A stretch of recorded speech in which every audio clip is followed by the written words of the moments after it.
Hi, I'm Brandon Knudsen. I'm the Portable PA Product Manager for JBL. Let's talk IRX 1.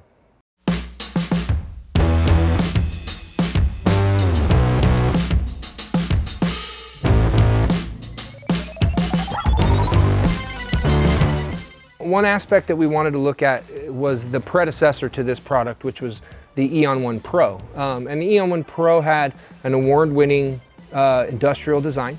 You know, it had a very popular acoustic signature. And we wanted to take the work that we had done on our entry-level IRX series and be able to push some of those changes into this product.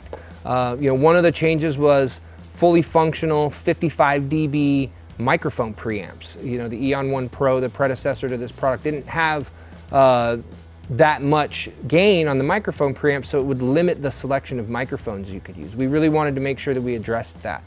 But overall, we didn't want to make huge wholesale changes to the ID, or the industrial design, or to the mechanical design of the product, because it worked. And in that sense, if we have to make these changes, then we have to take a whole bunch of tooling that we've already built that's still good, still functions, and then just absolutely destroy that, you know, and that's a very wasteful process. And you know,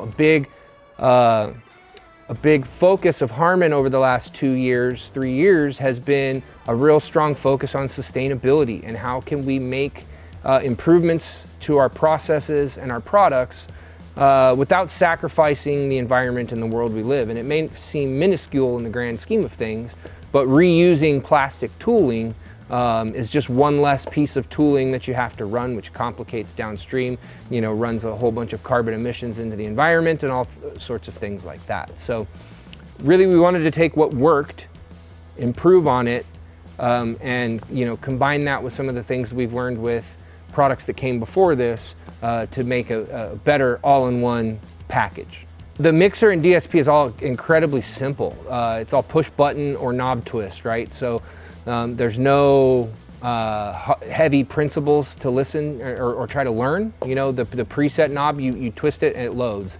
Automatic feedback suppression, you press a button and it's on. You know, it's working, it's doing its job. So for end users who may not want to fiddle with DSP packages or learn the ins and outs of audio engineering, it's really simple in that regard.